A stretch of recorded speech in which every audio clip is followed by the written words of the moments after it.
Welcome back to the channel. Today's tutorial will help you make a dreamy glowing portrait.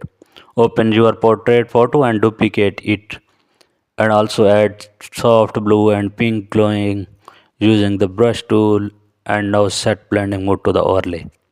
Import your particle overlays and scatter around. Blur some layers to create soft atmosphere.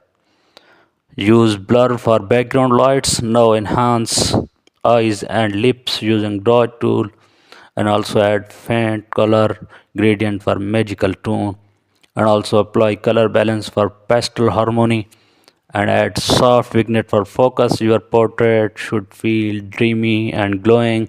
Save it perfect for fantasy style edits. Thanks for watching.